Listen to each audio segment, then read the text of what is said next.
चलिए मंत्र पाठ। ओम सहनावतु सहनौ भुनक्तु सह वीर्यं करवावहै तेजस्विनावधीतमस्तु मा विद्विषावहै।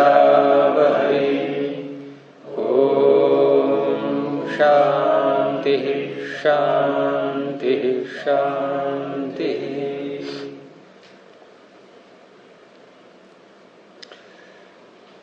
प्रथमा वृत्ति की 17वीं कक्षा में आप सभी का स्वागत है। वृद्धिरादेश के उदाहरणों में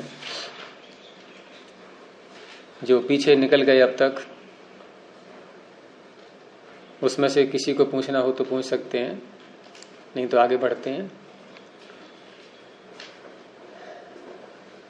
आज हमारा उदाहरण रहेगा अचैषीत।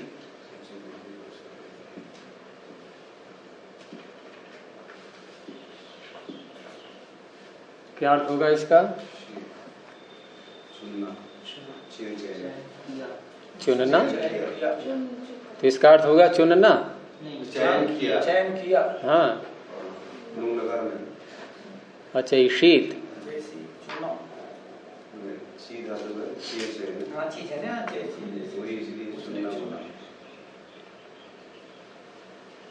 तो लकार कितने होते हैं? 10। पहले निर्णय करो। लोक में 10 का प्रयोग होता है, वेद में 1 का प्रयोग होता है, वेद 11 लगा लोगे। हाँ, तो आपका भी उत्तर सही है, इनका भी सही है। इन्होंने उस दृष्टि से कहा है कि लौकिक दृष्टि से हम क्या, हाँ, आप आध्यात्मिक दृष्टि में पहुंच गए हो। हाँ, संसार में रहते हैं। वेदों अखिल धर्ममूलम कहा है तो हम देखो। हाँ, वेद कैसे छोड़ देंगे? वेद कैसे छोड़ देंगे, है ना। तो ये जो लकार हैं, ये कैसे कैसे हम प्रयोग करते हैं इनको? लट, दूसरा तो किस क्रम से बनाते हैं इनको? नहीं, इनमें लट के बाद लिटे ही क्यों लिया? तो प्रत्याहार सूत्रों के क्रम से। प्रत्याहार सूत्रों में ऐ उण पहले आ गया ना, तो अ ई उ, तो लकार में ये जोड़ते जाओ स्वर। लट लिट लुट। अब आया रिलरिक सूत्र, तो रिलरिक में जब ल में री जोड़ा तो लिरिट। अब ल में लिरी भी जोड़ोगे क्या? और जोड़ लिया पहले, बन गया लिरिट। इसलिए आगे बढ़ जाएंगे थोड़ा सा एक कदम को। अब आया ए ओम, तो लेट लोट। बस अब फिर पीछे को हट जाओ, और पीछे को हट करके अब टकार की जगह ngकार बोल दो, बाकी सब ज्यों का त्यों रहेगा। आइगुण फिर लगाओ इसमें, लंग लिंग लुंग, और फिर री लिरिक का री लिंग। बस आ गया समझ में क्रम। अगर भूल जाए हम क्रम क्या है उसके आगे, तो अयोन रील यदि याद रहेंगे तो इसके आधार पर ये लकार बन जाएंगे। अब इनमें जो बीच में लिंग लकार आया था, जब ngकार हमने जोड़ा था उसमें, तो उसमें लिंग 2 प्रकार का, और 2 प्रकार का जब लिंग मानेंगे तो उसका विशेषण क्या लगाएंगे? विधि लिंग और आशीर लिंग। आशीर लिंग का प्रयोग आशीर्वाद अर्थ में होगा। आशीर्वाद के वाक्य जब बोले जाते हैं उसमें उसका प्रयोग करेंगे। तो आपने जो बोला था वेद का लेट लकार, वो इस क्रम में आ गया, क्योंकि लोट से पहले ही लेट आ गया है। हम जब प्रत्याहार सूत्रों के क्रम से लकारों को बनाएंगे तो लेट तो आना ही है। तो वेद का लेट लकार लेकर के भी आप 10 बोल सकते हैं। तो इन्होंने जो 10 उत्तर दिया है उसमें लेट भी आ गया है, क्योंकि लिंग का अवान्तर भेद है, वो तो आशीर लिंग विधिलिंग, उसको मान के 11 बनते हैं, अवान्तर भेद को मान के। मुख्य 10 ही हैं,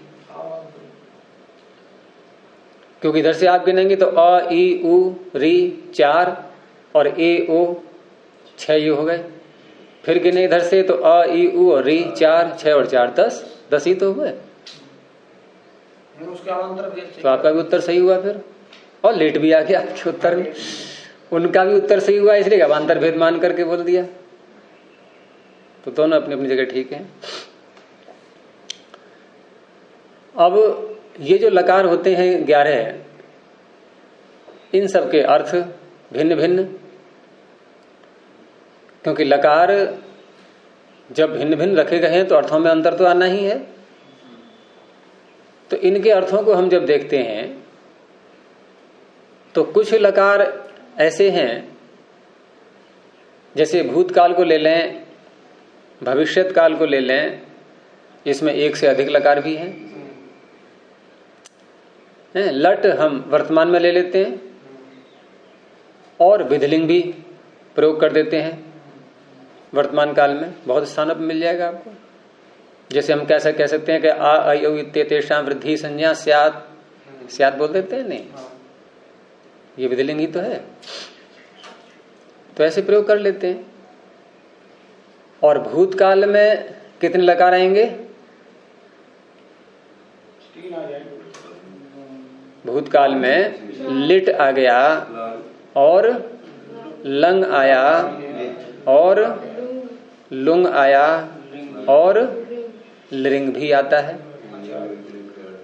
लिरिंग दोनों में फंसेगा, भविष्यत में भी और भूत में भी। भूतेच सूत्र आता है ना, जो मुख्य सूत्र है लिंग निमित्ते लिरिंग क्रियातिपत्तौ, ये तो आएगा, भविष्यत का अधिकार आ रहा है पीछे से। और आगे भूतेच, भूतकाल में भी ले लिया उसको। ऐसे ही भविष्यत काल में कितने आएंगे? अब इन भूतों में भी अंतर है जो हमने भूत में गिने हैं अभी, क्योंकि जब भूत में हमने 4 बोले हैं तो विशेषण भी तो साथ में लगाना होगा। तो लिट लकार आएगा परोक्ष भूत में, और लंग लकार अनद्यतन भूत में, और लुंग सामान्य भूत में। उसमें अद्यतन नहीं बोलते हैं, सामान्य शब्द इसलिए बोलते हैं कि यदि हमारा अनद्यतन भूत भी है, लेकिन हमने कालवाचक शब्द नहीं बोला कि मैंने कल परसों ऐसा किया था, कल परसों शब्द नहीं बोले हैं, तो वहां भी लुंग का प्रयोग कर सकते हैं। लेकिन प्रायः लंग का अधिक होता है। हाँ, प्रायः लंग के ज्यादा। अब लंग का अधिक होता है तो उस दृष्टि से यदि हम देखें तो यदि कालवाचक शब्द का प्रयोग कर रहे हैं तो लंग ठीक है, लेकिन कालवाचक शब्द नहीं प्रयोग कर रहे हैं तो हमें फिर लुंग ही बोलना चाहिए।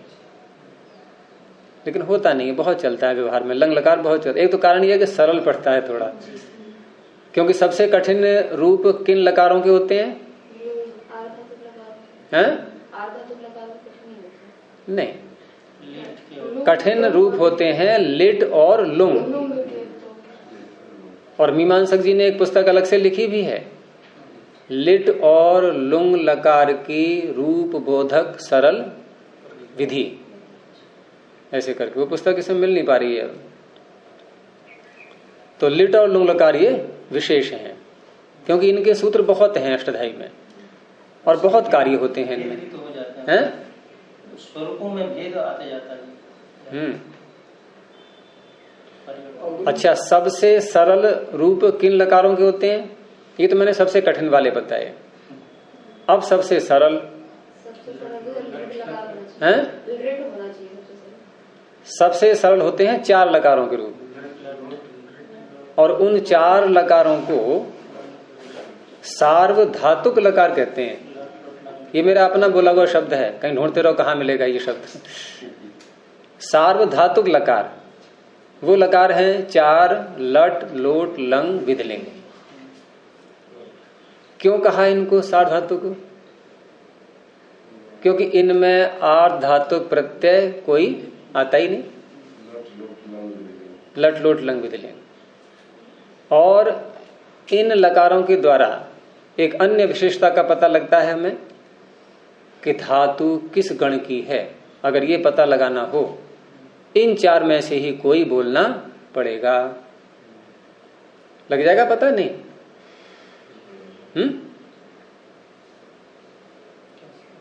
जैसे मैंने कहा पठिष्यति, तो मैं पूछूं किस गण की, आप क्या उत्तर दोगे? किस गण की है? नहीं, उत्तर कोई दे भी देगी भ्वादि गण की है, तो अगला प्रश्न फिर उठेगा, कैसे पता लगा? कोई हेतु देना पड़ेगा ना, तो हेतु कोई है ही नहीं। अब हमने कहा चिनोती, लट लकार बोल दिया, किस गण की है? तो हेतु तुरंत हमारे पास में है, शुनु प्रत्यय इसमें है, इसलिए। तो ये जो प्रत्यय होते हैं प्रत्येक गण के अलग अलग, जिन्हें कहते हैं विकरण, ये प्रत्यय इन चार लकारों में ही दिखाई देंगे, जो प्रत्येक गण के अलग अलग प्रत्यय हैं, सामान्य प्रत्यय नहीं। जो पृथक पृथक प्रत्यय आए हुए हैं, ये इन चार लकारों में ही दिखाई देंगे। तो चार लकार ये कहलाते हैं सार्वधातुक। हमें गण का पता हो तो इनके रूप बहुत सरल पड़ जाते हैं बनाना। और 6 लकार कहते हैं इनको आर्ध धातुक। ये पीछे एक बार तो पूरा विषय हो चुका है, ये शायद आप थे या जिते जी नहीं थे उन दिनों। आप जब नहीं आते थे ना बीच बीच में कभी कभी, तो व्याकरण का विषय चल पड़ता था। लेकिन सत्यपति सारा सुन चुके हैं ये। तो इस प्रकार से यहां हम जो 6 लकार लेते हैं सार्वधातुक, इन 6 लकारों में 2 लकार ऐसे हैं जिनका नाम ही आर्धातुक रख दिया गया है। कौन कौन से हैं वो?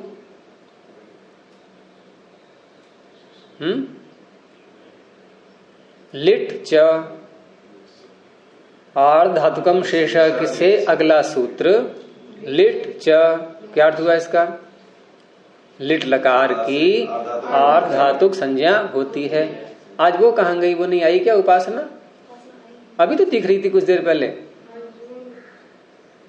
चली गई। तो आर्ध धातुक संज्ञा लिट लकार की होती है, ठीक है।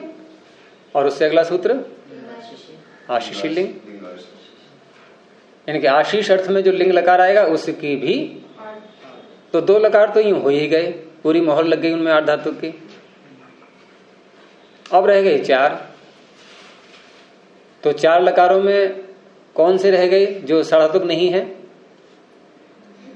लट, लिट, लुट। लिट तो आ ही गया।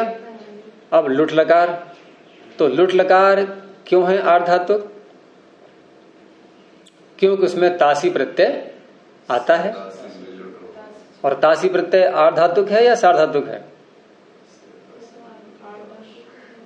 तिंग और शित नहीं होना चाहिए। तिंग और शित से भिन्न सारे प्रत्यय आर्धातुक होते हैं, इसलिए वो आर्धातुक लकार हो गया। लिरिट लकार ये भी आर्धातुक है, इसमें स्य आता है और स्य एक में और भी आता है, लिरिंग। तो 3 ये हो गए, लुट, लिरिट और लिरिंग। और 2 वैसे हैं आर्धातुक, 5 हो गए। अब रह गया एक लुंग, नहीं लुंग। आशीलिंग तो आर्धातुक हो ही गया, पहले से ही हो गया। वो तो है सारे प्रत्यय ही उसके बन जाएंगे आर्धातुक। देखो लिट और आशीलिंग ये 2 लकार ऐसे हैं जिनमें सारे प्रत्यय जो आगे आएंगे वो सब स्थानीय पदादेशो नल विधौ से, भले ही तिप्तसी आ रहा है वहां पर, वह भी आर्धातुक ही कहलाएगा। लेकिन अन्य जो लकार बोल रहा हूं मैं, जैसे लुट लिया, तो लुट को हमने कहा आर्धातुक लकार तासी के कारण से, लेकिन तिप्तसी जो वहां आएंगे वो नहीं है आर्धातुक, वो सार्धातुक ही रहेंगे। लेकिन आर्धातुक तो आ गया इसलिए नाम कर दिया उसका आर्धातुक लकार। वो जो 4 हैं सार्धातुक लकार, उनमें तो आर्धातुक प्रत्यय आ ही नहीं सकता, आता ही नहीं है कोई सा। अब लुंग लकार, लुंग कैसे है आर्धातुक लकार? वहां चिली प्रत्यय आता है जो कि सार्धातुक नहीं है, आर्धातुक है ये। अब आ गया समझ में? तो इस तरह से 4 लकार सार्वधातुक और 6 लकार आर्धधातुक। और ये 4 लकार जो ऐसे होते हैं जो प्रत्येक गण की पहचान भी कराते हैं कि धातु किस गण की है। हमारा जो आज का रूप है ये बनेगा लुंग लकार में। और लुंग लकार में बहुत सारे कार्य होते हैं, उनमें एक एक करके यहां देखेंगे कि अचई शीत में कौन कौन से कार्य आ रहे हैं। ये आवश्यक नहीं है कि अचई शीत को एक सिद्धि को समझ करके, एक उदाहरण को समझ करके हम सभी धातुओं के लुंग लकारों के रूप बना सकें, ऐसा नहीं होगा। क्योंकि बहुत सारे कार्य हैं भिन्न भिन्न धातुओं के अलग अलग। और निच प्रत्यय ला करके हम जो लुंग लकार बनाते हैं वहां तो और ज्यादा फिर जटिलताएं आती हैं। निच प्रत्यय निजंत धातु, जिसे पाठ है यति, क्या बनेगा इसका लुंग में? एक उसमें काशिका में आया हुआ है ना, अचिकमत भाषण, वो सीधे स्वरों को पहुंचते हैं। यानी कितनी प्रसिद्धि कर दी गई है कि लुंग लकार के इन रूपों को यदि कोई जान जाए तो सीधा स्वर्ग में पहुंचेगा। अर्थात जटिलता है बहुत। अपाठित तो ये उसमें कहाँ है, ये उसमें थोड़ी, ये तो सामान्य रूप हो गया इसका। ये तो वद व्रज हंतस्याच है, सूत्र लगा करके बन जाएगा। तुम लोग थोड़ा पढ़े हुए इसलिए मेरी बात जल्दी पकड़ लेते हो कि शायद सूत्र बोलता हूं मैं तो चलो यहां प्रारंभ करते हैं हम। धातु हमारे सामने है यहां अचई शीत बनाने के लिए चीय चयने। ये मूल धातु पाठ से जो पकड़ते हैं शब्द वो है ये।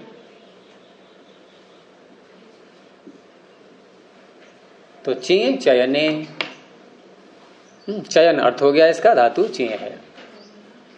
और ये धातु है, ये बोल तो दिया हमने पहले से, लेकिन धातु नाम रखने के बाद ही वैसे धातु आधिकारिक रूप से बोलना होता है।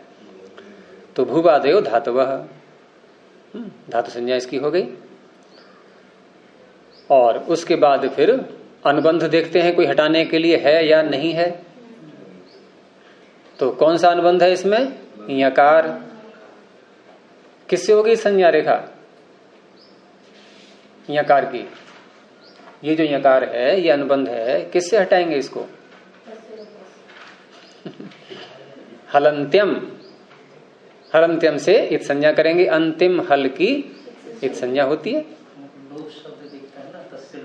तस्लोपा तो इत संज्ञा का लोप करेगा ना, इत संज्ञक का। इत संज्ञा करने के बाद तस्लोपा आता है। अब जल्लाद के सामने कोई व्यक्ति ले जाए हम और कहें इसको फांसी दे दे, तो जल्लाद क्या कहेगा?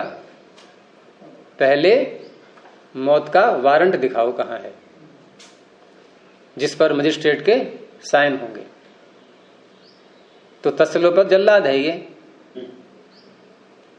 और मौत का वारंट कौन सा होता है? इत, बस नाम रख जाए उसका, यही वारंट हो गया। तब करेगा वो लोप, ऐसे नहीं करेगा वो कि यूं ही किसी का लोप कर दे, इत नाम है नहीं और लोप कर दे, ऐसे नहीं करता। तो इस तरह से यकार हट गया, अब रह गया ची। और धातु नाम इसका रख ही लिया था। तो अब धातुओं के अधिकार में हम पहुंच सकते हैं।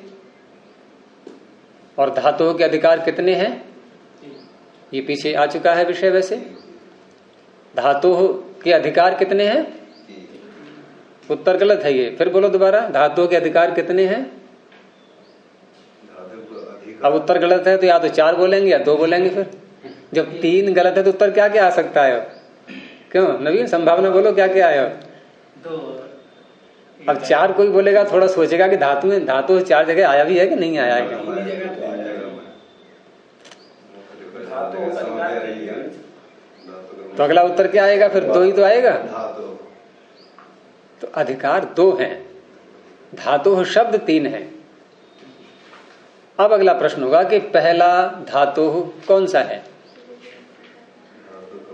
तीसरे अध्याय में सबसे पहले धातु शब्द कहाँ आया है?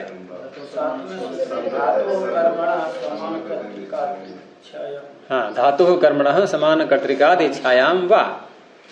अब यहां जो धातु शब्द आया तो क्या तीन अधिकार मानेंगे तो इसको भी अधिकार मानना पड़ेगा?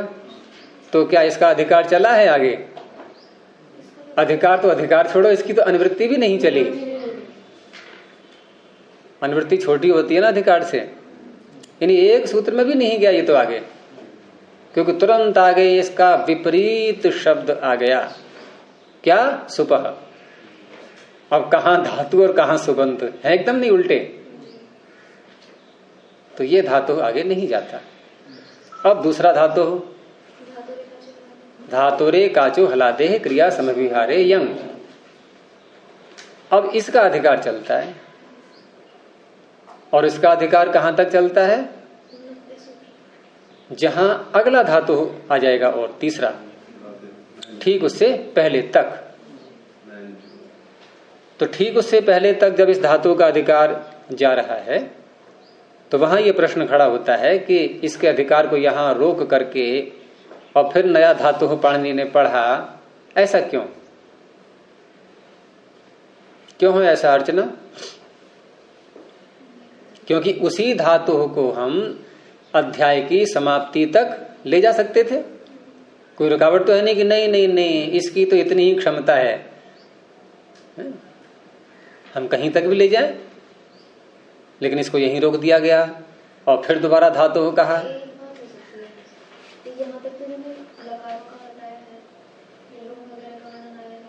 हाँ तो ठीक है, धातु से होते हैं लकार, और आगे के प्रत्यय धातु से ही होने हैं सारे। तो तीसरा धातु जो कहा गया है इसमें अलग इसकी विशेषता है कि तीसरे धातु के अधिकार में सूत्र आ रहा है कृततिंग, अर्थात कृत संज्ञा करनी है प्रत्ययों की। तो कृत संज्ञा तीसरे धातु के अधिकार में आने वाले प्रत्ययों की ही होती है। अगर ये नया अधिकार शुरू न करते तो ये कृत संज्ञा पीछे आने वाले प्रत्ययों की भी, जैसे कि धातुरे काचो से ही पहला प्रत्यय हम वहीं से पकड़ें, कौन सा प्रत्यय किया? यंग। तो यंग प्रत्यय क्या बनता? कृत। और कृत बनता तो क्या होता? कृत तद्धित समासाष्ट से प्रातिपदिक बन जाता और स्वाद्योत्पत्ति होने लगती, बन जाएंगे रूप फिर ऐसे।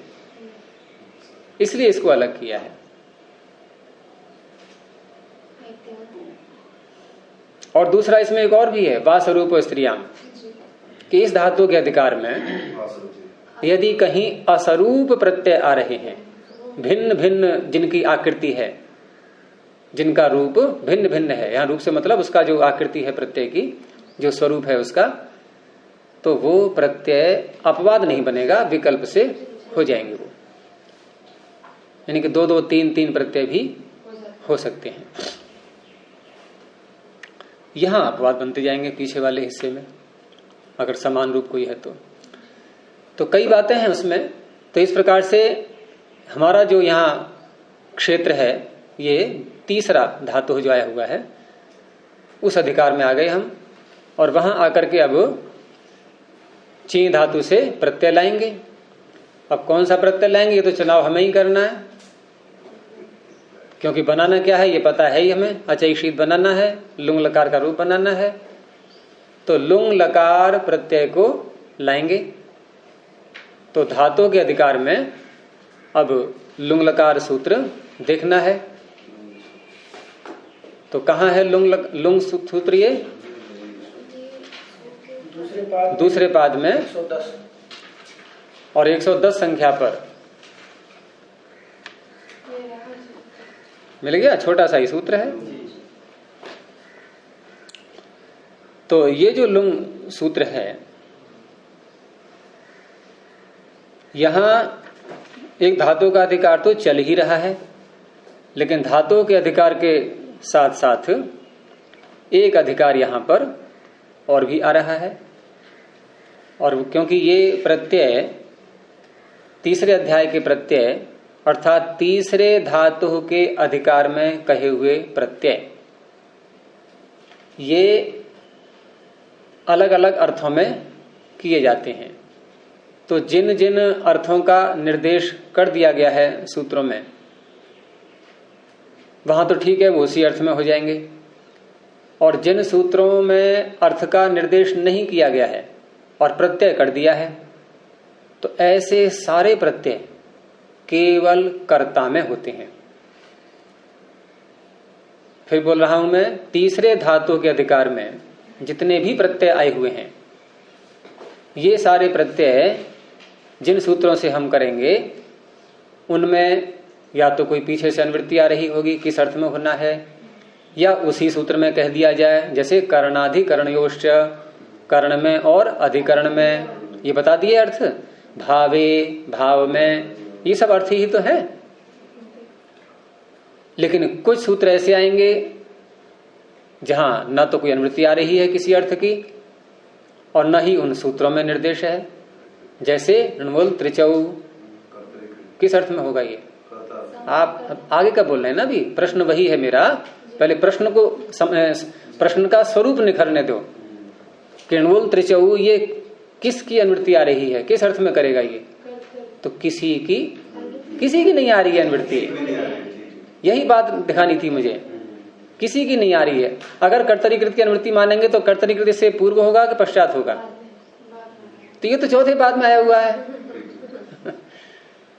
तो ऐसे सूत्र जिनमें कोई भी अर्थ नहीं बताया गया है और प्रत्यय कर दिया गया है, वो अनिर्दिष्ट अर्थ वाले प्रत्यय हैं, उनको पकड़ता है कर्तरीकृत। कर्तरीकृत ये कहता है कृत संज्ञक प्रत्यय, इसीलिए मैंने तीसरा धातु बोला था, क्योंकि इसी के प्रत्यय कृत कहलाते हैं, इसी के अधिकार में आने वाले। तो कर्तरीकृत ये कहता है कि सारे कृत संज्ञक प्रत्यय कर्ता में होते हैं, लेकिन ये सारे कहने पर भी ये उनको बोलेगा जिनका कोई अर्थ बता ही नहीं गया है। जिनका बता दिया गया उनको नहीं छुएगा ये। तो ये नियम चलता रहेगा। अब यहां हमने सूत्र लगाया, लुंग धातु का अधिकार आ रहा है कि धातु से लुंग प्रत्यय होता है, ये अर्थ हो गया सूत्र का। लेकिन लुंग प्रत्यय किस अर्थ को कहने के लिए आएगा? यदि हम पीछे से कुछ भी नहीं लेंगे तो कर्तरीकृत पहुंच जाएगा यहां, ठीक है ना। लेकिन यहां आ गया पीछे से अधिकार आ रहा है भूते। कहां से आ रहा है? तो पृष्ठ पलट के देखो पीछे, जहां लुंग सूत्र आया हुआ है तो उससे 84 सूत्र, हाँ संख्या पर 84 संख्या पर ये भूते शब्द आया हुआ है। मिल गया दूसरे कॉलम में। तो भूते सूत्र ये स्वयं कुछ नहीं करता, ये केवल अधिकार सूत्र है। आगे जाकर के अन्य सूत्रों में जब पहुंचेगा तो वहां इसका अर्थ बनेगा। तो लुंग सूत्र में आ गया ये। और ये कहां तक जाएगा भूते का अधिकार है? जहां तक अन्य कोई अर्थ न आ जाए, अर्थात 122 तक, क्योंकि आगे फिर वर्तमान का अधिकार चल पड़ता है। अब भूते का अर्थ क्या हो जाएगा? धातु से भूतकाल में लुंग प्रत्यय होता है। अब इतना करने के बाद प्रत्यय परस्य लगाते हुए लुंग लकार तो हमने इसके आगे लिख दिया। लेकिन लिखने से पहले एक चीज और समझनी होगी कि लुंग लकार भूतकाल में तो ले आए, लेकिन भूतकाल में लाने के बाद भी समय का तो निर्णय हो गया, ये पीछे की बात को बताएगा। लेकिन एक चीज और देखनी होती है कि क्रिया जो है, यानी कुछ करना, क्रिया क्या है? कुछ करना। तो कुछ करना जो होता है, ये करना बिना किए हो जाता है कि अपने आप हो जाएगा? वो बिना किए होगा या किसी करने से होगा? करने से होगा। क्योंकि बिना कर्ता के क्रिया होती नहीं। कर्ता की चेष्टा विशेष क्रिया। यानी क्रिया के होने में कोई ना कोई भूमिका निभाएगा। तो अब यहां पर हम धातुओं का प्रयोग 3 प्रकार से करते हैं। कभी कभी हम कर्ता को सामने रखते हुए धातु का प्रयोग करते हैं कि अमुक कर्ता क्रिया कर रहा है। और एक प्रयोग ऐसा होता है कि जहां कर्ता को नहीं कहना होगा, केवल हम धातु के ही अर्थ को बोल देते हैं बस। यानी क्रिया हो रही है, बस इतना बताना है हमें मात्र। करने वाला कौन है ये हमारा विवक्षा हमारी उसमें नहीं होती। करने वाले को हम बताना नहीं चाह रहे हैं, तो वहां क्या करेंगे कि केवल मात्र धातु का ही अर्थ रहेगा। इसे कहते हैं भाव। और एक स्थिति ऐसी आती है कि जहां कर्ता को तो नहीं कहा जाएगा और भाव को भी नहीं कहा जाएगा, लेकिन क्रिया कर्म को कहती है वहां पर। और कर्म को कहने का तात्पर्य क्रिया का प्रभाव किस पर पड़ रहा है ये बात बताई जाती है वहां, उसे कहते हैं कर्म। इस तरह से सभी धातुएं 3 प्रकार से उनका प्रयोग करते हैं। एक कर्तृवाच्य में, दूसरा कर्मवाच्य में और तीसरा भाववाच्य में। तो इन तीनों में से हमें किस में लेना है ये निर्णय हमें लकार लाते ही करना होगा। जब भी कोई लकार लाएंगे, यहां तो लुंग आ रहा है, अन्य लकार आ सकते हैं, कोई सा भी आ सकता है। तो जब भी कोई लकार लाएंगे तो ये निर्णय हमें वही करना होगा कि ये लकार हम इन 3 में से किस अर्थ को कहने के लिए लाए हैं। और इन तीनों अर्थों को बताने वाला एक ही सूत्र है। चतुर्थ अध्याय के तृतीय अध्याय के चतुर्थ पाद में और प्रथम कॉलम में सूत्र है 69वां सूत्र।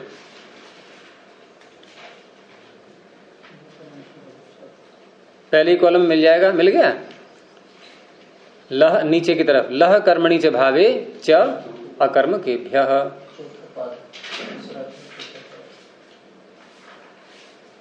मिल गया। तृतीय अध्याय का चतुर्थ पाद प्रथम कॉलम। आप प्रथम कॉलम को तो समझो यजदेव जी। कितने कॉलम खुले हैं आपके सामने इस समय? 4 में प्रथम कौन सा है? जब भी खोलेंगे आप पुस्तक 4 कॉलम होंगे उसमें। और प्रथम कॉलम देखो और उसमें यह भी देखो कि चौथे पाद में भी आ चुके हो कि नहीं। अब समझ में आई आपके। तो नीचे की तरफ लह कर्मणि च भावे च अकर्म केभ्यः। इसमें लह शब्द पहले, ये लह है कौन सी विभक्ति, कौन सा वचन? तो षष्ठी का अर्थ क्या होता है? के स्थान में। तो ये क्या कोई आदेश कर रहा है क्या? प्रथमा का बहुवचन, ठीक है। अर्थात सारे लकार, कोई एक नहीं है, बहुवचन आ गया ना, सब लकार। आप 10-11 कुछ ही बोलते रहो, सब सारे ये सब लकार लह, ये इतने का अर्थ हो गया। कहां कहां होते हैं, वो भी शब्द आगे आ रहे हैं। कर्मणि च, कर्म में होते हैं। च से क्या लेंगे? ऊपर से आ रहा है कर्तरी। कहां से? कर्तरीकृत। तो भावे च कर्तरी, भाव और में कर्म। लह कर्मणि च, पहले कर्म लिया ना, कर्मणि च कर्तरी, यानी कि लकार कर्म और कर्ता में होते हैं सारे। अब अगला शब्द कर्मणि च के आगे भावे च, फिर च आ गया, फिर दोबारा कर्तरी ले लो। ऐसा तो नहीं एक बार ले लिया कर्तरी खत्म हो गया, हुआ दोबारा भी ले सकते हैं। तो भावे च कर्तरी, भाव में और कर्ता में होते हैं, तो कर्ता दोनों तरफ आ गया है। अब इन तीनों यानी भाव, कर्म और कर्ता, भाव और कर्ता, तो कर्ता को हम दो बार न बोल के एक बार बोले तो कितने बन गए? तीन बन गए ये, यानी भाव, कर्म और कर्ता, इनमें ये लकार होते हैं सारे। लेकिन अब इसमें जब ये कहा गया कि कर्म और कर्ता, भाव और कर्ता, तो हम दो वर्ग तो बना ही रहे हैं धातुओं के। अब दो वर्ग बना रहे हैं तो उसका पता कैसे लगेगा? तो उसका पता लगेगा अगले शब्द को देख करके, सूत्र में आ रहा है अकर्म केभ्यः। अब अकर्म केभ्यः का अर्थ होता है जो धातुएं अकर्मक हैं, ये पंचमी का बहुवचन है। अकर्मक जो धातुएं हैं जिनके कर्म नहीं बनते, तो जिनके कर्म नहीं बनते, इससे इतना भी स्पष्ट हो गया है कि ये कर्म अर्थ यहां नहीं होगा। जो पहले अर्थ किया था कि कर्म और कर्ता, भाव और कर्ता, तो कौन सा घटेगा इसमें? कर्म तो इनका होता नहीं है, तो भाव और कर्ता ये घट जाएगा। अर्थात अब अर्थ बन गया कि अकर्मक धातुओं से ये लकार भाव और कर्ता में होते हैं। ठीक है, अब वो बच गया आपका कर्म और कर्ता, ये बच गया कि नहीं? अब इसको किस में लाएंगे फिर? अब ना तो कोई अनुवृत्ति है, न कोई अनुवृत्ति है, और न सूत्र में कोई पद है, तो अब अध्याहार कर लेंगे सकर्म केभ्यः, कि सकर्मक धातुओं से कर्म और कर्ता में होते हैं। तो आप किसी धातु का केवल दो में ही प्रयोग कर पाएंगे, या तो कर्मवाच्य कर्तृवाच्य अथवा भाववाच्य कर्तृवाच्य, तीनों में नहीं। ठीक है, अब जैसे ची धातु है ये, तो ची धातु सकर्मक है या अकर्मक है? सकर्मक है, ठीक है ना। और बल्कि सकर्मक भी छोड़ो, ये इसके दो दो कर्म है। जो धातुएं द्विकर्मक होती है ना, दो दो कर्म जिनके बन जाते हैं, उनको गिना दिया गया है। दुहियाचि रुधि प्रछि भिक्षिचियाम उपयोग निमित्तम पूर्व विधौ ब्रुविशासी गुणे न च यत् सचते तद अकीर्तितम आचरितम कविना। तो इसमें ची आ गई नहीं? दुहियाचि नहीं, दुहियाचि रुधि प्रछि भिक्षि चियाम, ची आ गई। तो दो दो कर्म तक है इसके, एक कर्म की बात छोड़ दीजिए। जैसे वृक्ष से पुष्प चुनता है, तो वृक्ष भी कर्म, पुष्प भी कर्म। चलिए, तो ची धातु से हम केवल दो में ही तो लाएंगे अब, कर्म और कर्ता। यहां भाव और कर्ता वाला नहीं घटेगा। तो ये निर्णय हमें पहले ही करना होता है, जब लकार लाते हैं उसी समय। उसी समय आपको ये बात खोलनी होगी कि आप ये लकार किस में ला रहे हैं, क्योंकि ये बात अगर नहीं खुली तो आगे की प्रक्रिया संपन्न ही नहीं होगी। समझ में आ गया कि नहीं? आगे आप नहीं बढ़ पाएंगे बिल्कुल भी, यहां निर्णय करना ही होगा। तो हम क्या निर्णय करें यहां पर? कर्म और कर्ता में से किस में लाएं इसको, वो हम अर्थ से देखेंगे। अर्थ क्या था इसका अचई शीत का? फिर बोलो एक बार। हाँ, अर्थ क्या था? उसने चुना, चयन किया। तो क्या बोला हमने? उसने, ये उस कौन है?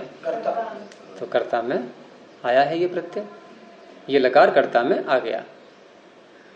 तो हम यहां पर लह कर्मणि च भावे चा कर्म के भ्यः सूत्र लगा करके ये बोलेंगे कि इस सूत्र से कर्ता में लुंग लकार आया। ठीक है, अब यहां लुंग लिखेंगे इसके बाद। अब इतना कार्य करने के बाद तो ची और लुंग। इस प्रकार से लिया कि धातु का अधिकार में भूते लुंग प्रत्यय परश्च, ये क्या है कि उसके बाद में क्या जो लाएगी तो अनुबंध हटाने के बाद ला कर तभी तो लेगा। तो क्या हुआ? यही है, कोई बात नहीं, यही है। बंद हटाने के बाद वो तो मैंने कहा ही था, कपड़ा में गंदगी लगी तुरंत झाड़ो उसके लिए पहले, वो काम तो पहले करना ही होता है, अनुबंध वाला काम सबसे पहले। अनुबंध हटाने के बाद ये पूछा था कैसे होगा, जो बोली था सुलोका कह दिया था। जब किसी को फांसी देनी होती है, अब वो कहे कि भाई कुछ मेरे कार्य रह गए अभी करने के लिए, कुछ मेरे कर्तव्य पारिवारिक ये हैं वो हैं तमाम, ये कार्य पूरा कि नहीं नहीं नहीं, ये मरने काम पहले करना पड़ेगा तुझे, और काम चाहे हो चाहे ना हो। ना वो बात नहीं, गुरुजी जी व्याख्या कर रहे थे ना, पहले तो मैंने इंट्रोडक्शन दे दिया। तो ला कर्म जब हो जिनके प्रकार डाला लोग लिखने से पहले, इसीलिए पूछा गया जो लोग लिखने से पहले आपने जो वर्णन किया है ना, हाँ। अब इसका काट पीट करके ला रखने के बाद ला कर्म चाहे अवय कर्म का व्याख्या कर, तो हाँ भाई इसकी व्याख्या ऐसे हुआ। अब लोग लिखा ही नहीं गए, उससे पहले व्याख्या हो गया था। नहीं वो तो उसकी थी, चे धातु का था, यकार हमने पहले हटा दिया था, वो उसकी बात कर रहा हूँ मैं। लेकिन लुंग लकार तो अभी आप लाए ही नहीं है, अभी कहाँ से बैठाएंगे अनुबंध? अभी तो आप लुंग लाए ही नहीं। आप जो कह रहे थे कि यहाँ धातु लिखा है, भूते लिखा है, लुंग लिखा है, प्रत्यय परश लिखा है, तो इतने से क्या कर किया आपने? आप लुंग लकार ही तो लाए, लेकिन लुंग लकार अभी लिख नहीं पा रहे हैं आप। कारण क्या है कि पहले निर्णय तो कर लें हम कि किस अर्थ में लाएंगे।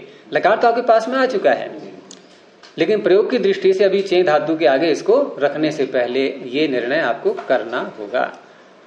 जैसे कहीं पर आप कोई बातचीत करने बैठे हैं न्याय दर्शन की दृष्टि से, तो दो पक्ष हैं, एक पक्ष पहले आ चुका है, अब आप पहुंचे दूसरा पक्ष लेकर के, तो आपसे वो पहला पक्ष या अन्य जो भी व्यक्ति बैठे हैं वो क्या प्रश्न करेंगे कि आप पहले अपना सिद्धांत रखिए,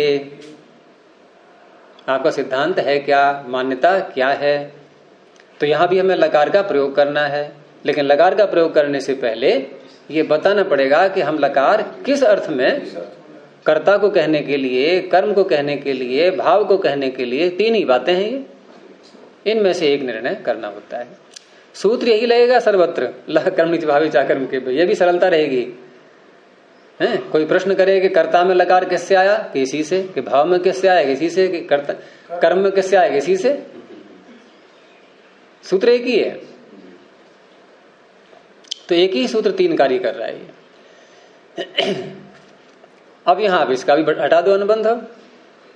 लेकिन यहां एक चीज और है कि वैसे तो अनुबंध हटा देना चाहिए हमें, लेकिन कुछ सूत्र ऐसे हैं जो अनुबंध सहित लकार को पढ़ करके और कोई प्रत्यय लाते हैं, तो जरा अच्छा लगता है, उनको अनुबंध भी दिखाई देता रहे उन सूत्रों को, क्योंकि वो कहते हैं कि मैंने देखो अनुबंध बोला भी है, सूत्र कह रहा है कि मैंने इसका उच्चारण भी किया है, तो मेरी लाज रखो थोड़ा, है थोड़ा बाद में ही हटा देना, मुझे अपना कार्य कर लेने दो।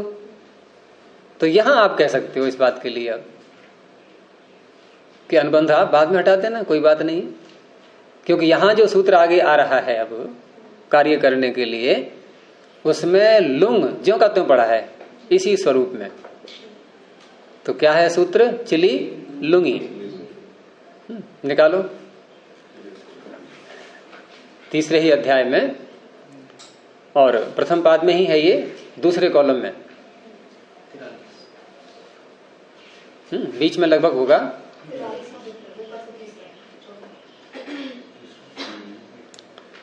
तो चिली लुंगी ये क्या कहता है?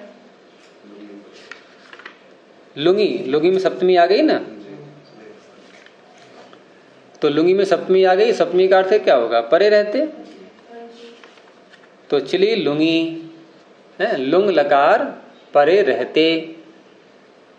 अब इससे यह भी सिद्ध हो गया कि अनुबंध की तो बात छोड़ दीजिए, अन्य जो भी हम आदेश करते हैं लकार के स्थान में, तिप तस्जी आगे सब आगे आने हैं, तो अभी बिल्कुल छेड़छाड़ नहीं करेंगे, उसको जैसा है वैसा ही रहने देंगे। जैसे कहीं पर कोई अपराध हो जाता है और कोई शव पड़ा हुआ है, तो भीड़ इकट्ठी होने शुरू हो गई, तुरंत पुलिस पहुंची, और कोई शव को उठाने लगे तो क्या कहेगी पुलिस? जैसा है बिल्कुल वैसा ही, अभी थोड़ी जांच करनी है हमें, हैं? जांच करते हैं ना, तो एकदम यथावत उसको वैसा ही रखते हैं तब तक। देखते हैं कैसे क्या हुआ है।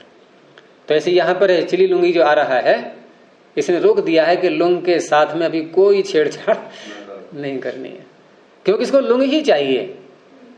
इसको छेड़छाड़ करके जो विकृत रूप आएगा उसका वो नहीं चाहिए। और कुछ सूत्र ऐसे होते हैं जो ठीक है कर दिया कोई बात नहीं, वो अपना काम करते रहेंगे। अब यहां पर चिली प्रत्यय लुंग लकार परे रहते आ चुका, चिली लुंगी प्रत्यय परश्च चली रहा है। तो ये चिली हम कहाँ लिखें अब, लुंग के आगे या लुंग से पहले? हैं? लुंग से पहले लिखा है। हाँ, क्योंकि लुंगी में सप्तमी है, चिली लुंगी सप्तमी का अर्थ परे रहते, तो लुंग तो परे ही रहेगा उससे। तो इस तरह से, और धातु से आगे आएगा, क्यों क्यों आएगा धातु से आगे? नहीं, प्रत्यय परश्च, हाँ वो भी चलो उत्तर ठीक है, क्योंकि प्रत्यय परे होता है।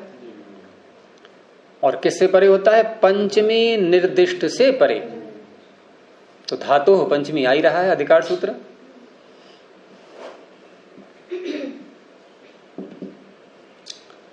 अब यहां अनुबंध हटाने का जो कार्य है ये, अब इसमें क्या अनुबंध है, किससे हटेगा ये? ngकार है, हैं? हाँ सूत्र। अब तस्लो पर नहीं बोला उसने, संज्ञा तो कर बोल दी। हलंत्यम, याद नहीं हुआ अभी तक ये है? हलंत्यम संदेश को सब याद है लेकिन बोल नहीं रहा है। किससे हटा? हाँ, क्या किया इसने? इसने क्या किया? इत संज्ञा। किसका नाम रखा इसने? इत, ngकार का। और तस्लोपा ने इसको हटा दिया। अब दूसरा अनुबंध, दूसरा अनुबंध क्या है? ये जो ला में उ है ये वास्तव में इस प्रकार का है ये। तो उपदेशे जनुनासिक इत, उपदेश में जो भी अनुनासिक अज होगा उसकी संज्ञा हो जाएगी। तो ये भी गया। अब क्या रह गया? केवल ये रह गया बस। और ये सभी लकारों में यही स्थिति बनती है। जितने भी 11 लकार हैं सब में अंत में बचेगा इतना ही। लेकिन इसकी संज्ञा क्यों नहीं हुई? है कोई सूत्र? नहीं है, उपदेश में नहीं है? अब ये जो बचा ये उपदेश में नहीं है, उपदेश में लुंग था। उपदेश में लुंग था तो उपदेश में लकार नहीं है? उपदेश में लकार भी है, उकार भी है, ngकार भी, उपदेश में ही तो है सारे ये। हैं? सूत्र नहीं है। ढूंढो अच्छा सूत्र निकालो। इत संज्ञा के सूत्र हैं ही कितने? लशक को तजते नहीं है?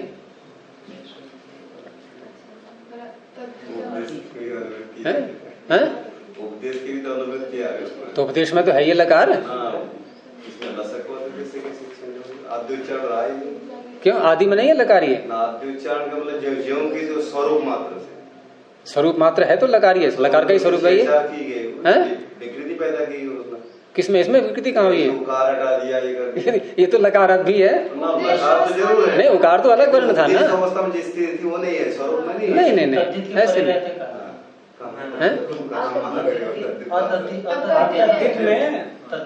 और आदि में भी है, पहले से भी तो आदि भी तो है लाई। हाँ, फिर आदि है, विकृति कुछ भी नहीं है। ये आदि में भी है, प्रत्यय का भी है। प्रत्यय के आदि में प्रत्यय से आ रहा है शह प्रत्यय से, आदि से आदि ही आ रहा है। पट धातु है, पट धातु का आकार में हटा दिया, इसमें हलंत्यम लगना चाहिए फिर तो। अंत में हल है उपदेश अवस्था में। उपदेश अवस्था हमने इसी तो नहीं, सुनो सुनो सुनो, उपदेश अवस्था में पट धातु में अंत में हल है। उपदेश मतलब यही तो बोला। नहीं, वही मैं कह रहा हूँ, आप उत्तर दो ना कि नहीं है, ऐसे बोलो। नहीं है। ये लकार उपदेश अवस्था में आदि में है। उपदेश अवस्था में लकार आदि में है। ये है आदि में? नहीं है, ये तो आदि में अब भी है, पहले भी था। लेकिन वहां ठकार उपदेश अवस्था में अंत में नहीं था, बाद में है। ये पहले भी आदि में था, अब भी आदि में है।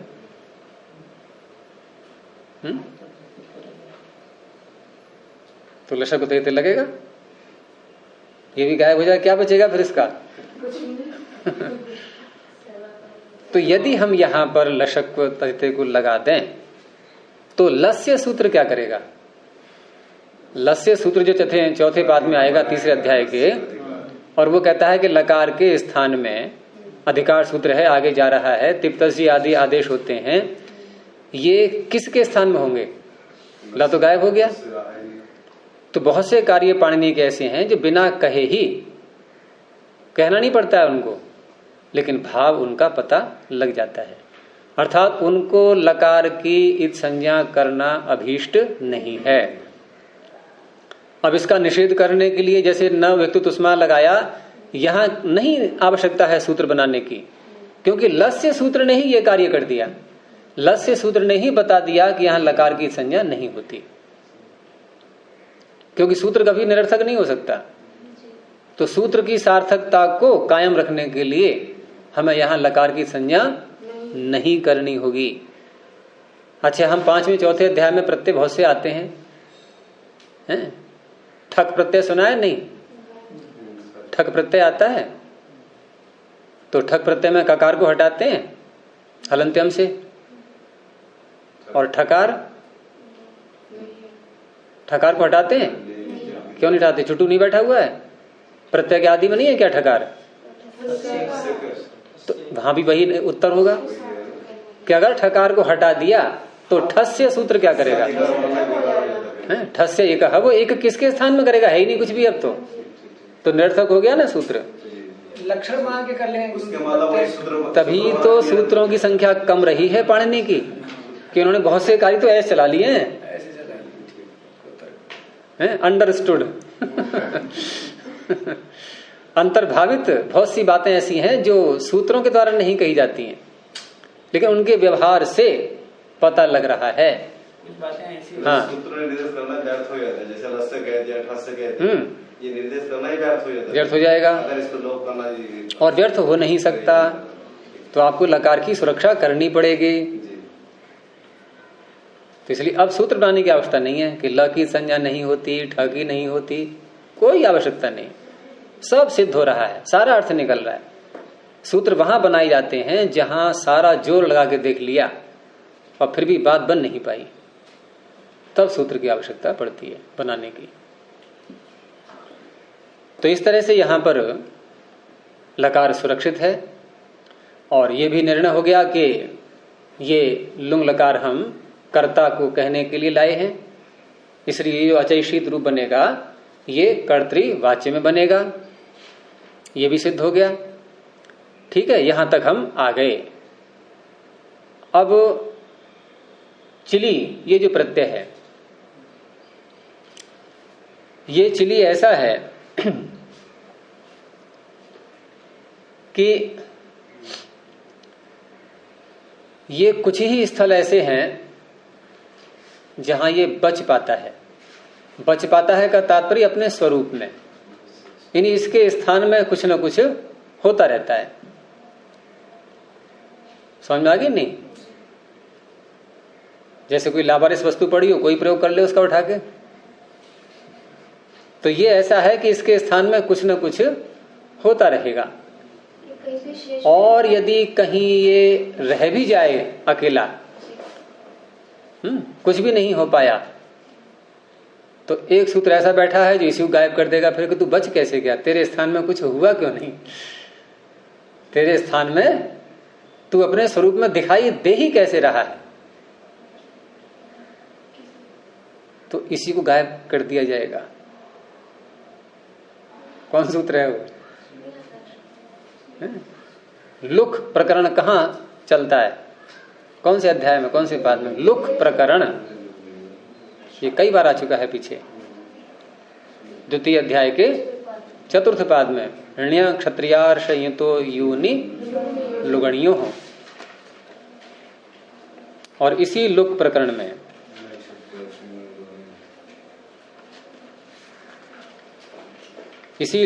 में कौन सा सूत्र है ऐसा जो इस चिली का लुक करता है? मंत्रे घस वर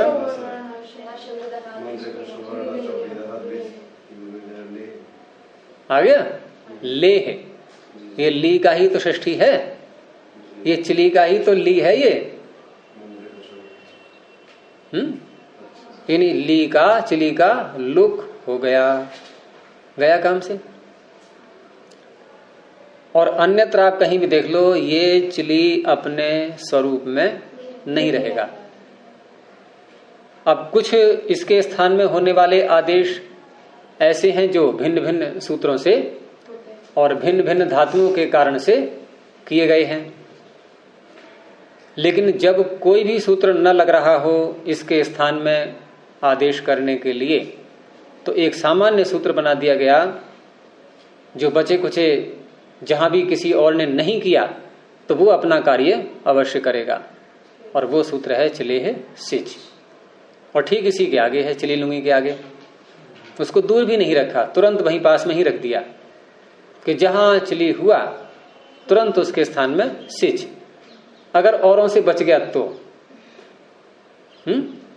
औरों से बच गया तो, यानी और कोई सूत्र नहीं लग पाया कुछ भी करने के लिए, तो उस अवस्था में ये सिच आदेश कर देगा फिर, यानी चिली नहीं रह सकता। कोई शंका?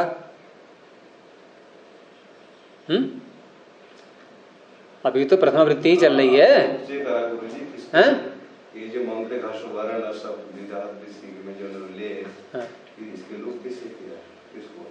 चिली का सूत्र के लोग प्राप्ति है, यही कह रहे हैं। नहीं, प्राप्ति नहीं है, लुक कर रहा है सीधा। लुक कर दिया। हाँ, तो लुक के पत्ते से लुक, हाँ, आदर्शन हो गया।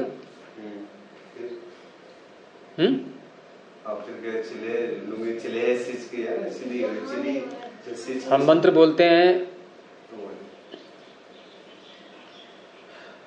वो संध्या मंत्र आता है ना, आप्राद्यावा पृथ्वी अंतरिक्षम सूर्य आत्मा जगतस्तस्थुषश्च चित्रम देवानाम, चित्रम देवानाम उदगादनिकम चक्षुर्मित्रस्य वरुणस्याग्नेः आ प्रा। क्या है ये प्रा? ये इसी का रूप है, और ली गायब हो चुका है। और ये वेदों का है, ये मंत्रे वेद को कहते हैं ना, घस वर नश व्री दह आत आकारांत, ये भी यहां ली जाती हैं। प्रा पूरणे अदादिगण की है, प्रा पूरणे। तुम लोग का व्याकरण भी पक्का नहीं हो पाया है अभी, ढील ढाल है बहुत अभी। प्रा पूरे द्यावा और पृथ्वी में सर्वत्र पूरित है, भरा हुआ है। यही तो है, आपरा द्यावा पृथ्वी अंतरिक्षम, द्युलोक पृथ्वी लोक अंतरिक्ष लोक सब में व्याप्त है। तो प्रा ये लुंग का ही रूप है। तो चली हट गया, प्रा का प्रा ही रह गया, बस धातु ही रह गई, और क्या रहेगा उसमें? अब कुछ भी नहीं है। आप कहोगे लकार कहां गया? फिर कहां गया लकार? लकार तो है, लकार तो है, लेकिन अब विषय बदल जाएगा। वो लकार कैसे है? तिप का रूप है कि सिप का रूप है?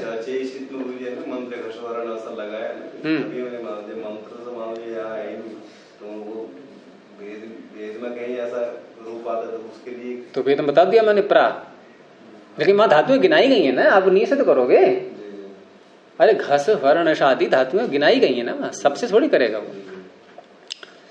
तो अन्यत्र सर्व जगह मैंने बताया कि ये चिली यदि कोई और आदेश नहीं हो पा रहा है तो सिच तो हो ही जाना है, यानी चिली अपने स्वरूप में नहीं रह पाएगा, बस ये बात थी।